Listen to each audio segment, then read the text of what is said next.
All right, so this is the front yard. This has been, so again, the primary sod laid down was all bluegrass, and not really being smart over the years, I've put down some other things. So as right here, all this section, for instance, is mostly a tall fescue. And I don't know if you could see it on the screen, but it's a little darker green. Seems to be growing a little more, maybe, I mean, they're thinner, but it seems to have grown up a little taller since I mowed the bluegrass. You know, I mowed this yard yesterday.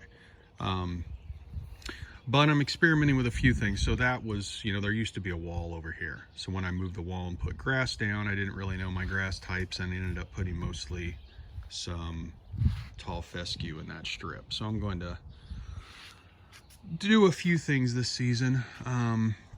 So first off, I'm mowing at 2 inches.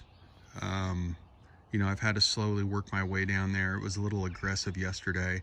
And what's funny is even overnight, you know, there are a decent amount of, you may not be able to see it, but all in this area, there's, you know, grass that has shot up. I mean, almost 2 inches overnight, some blades.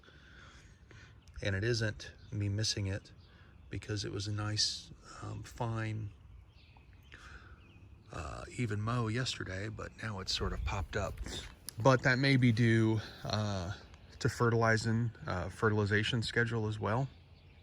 So I am using, where's my fertilizer over here? So I've been doing some research, and without getting a soil test, it seems that a 16-4/8 is kind of the go-to. I've got my hands on some Lesco product.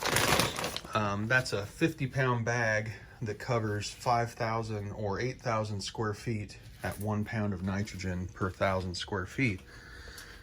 And roughly, so I put half the bag down just a few days ago.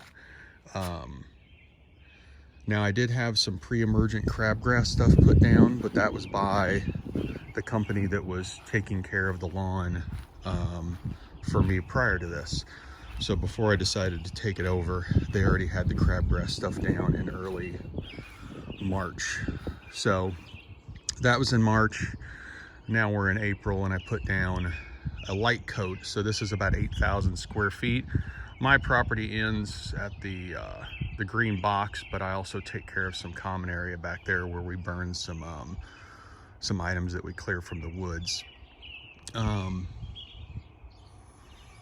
So yeah, I put that fertilizer down. The plan is to keep that down all season long. I do have an irrigation system in here that I've did some tidying up on this year. You know, all the area can be kept moist even when it starts to get warmer. I also have a new addition of a in-ground soil moisture sensor that I still have to calibrate properly, I believe. I need to get the yard nice and soaked and then do a measurement. So this is the lawn. You know, all of these areas were sort of overtaken with dandelions. So this was a huge dandelion patch, and I sprayed with some, I can't remember the actual active ingredient, but I used a Compare and Save weed and grass killer for lawns, which is really the same stuff as Speed Zone, just in a little different concentration. But when you actually mix it, they're about the same. So in essence, this is just Speed Zone. So all of the dandelions are going bye-bye, but I do have some areas that need to get filled in. It's a bit bumpy back here.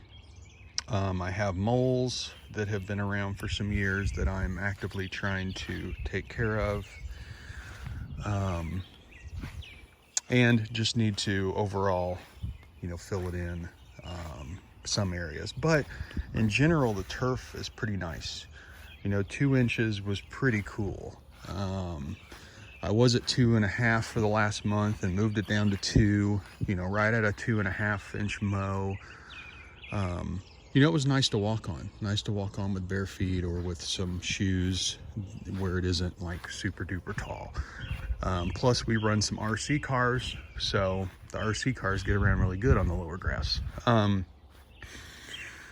But as you can see, again, areas that we got some weeds in the past, some dandelions, they sort of took over and started working their way into the yard. So this area is pretty heavy, may end up needing to spray it again, but I'm gonna give it a few more weeks, I think, before I go in and do another round of attack on weeds.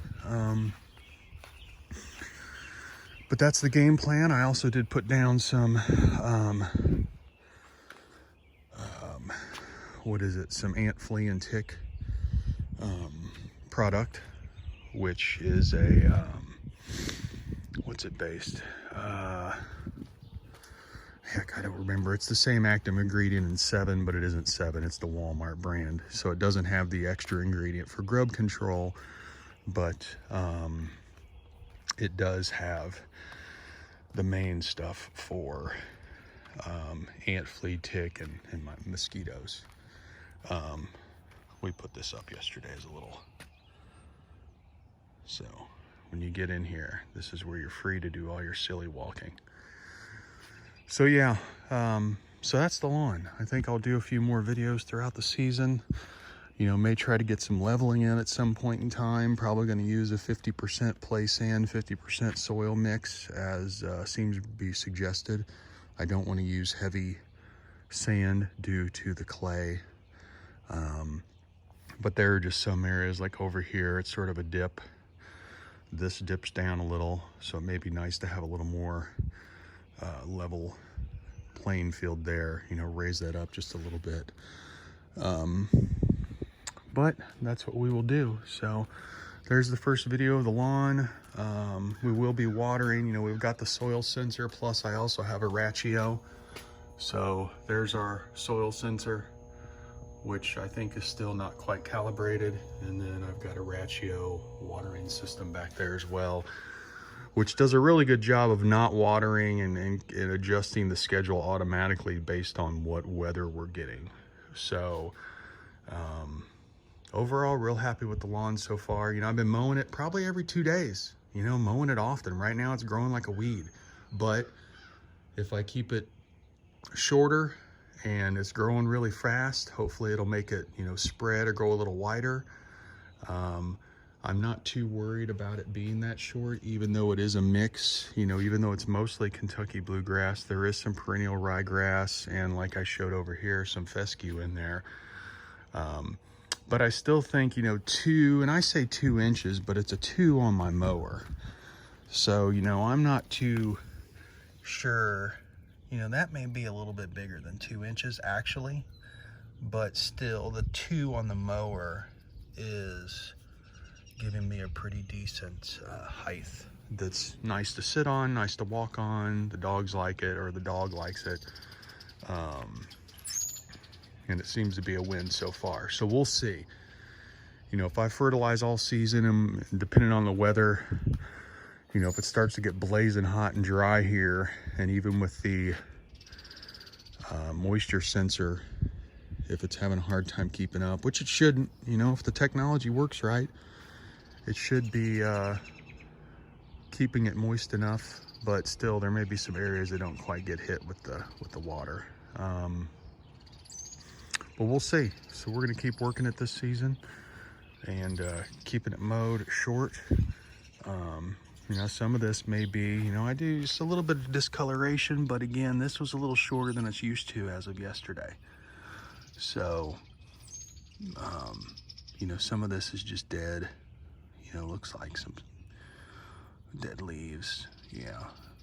So hopefully that'll just sort of work its way out.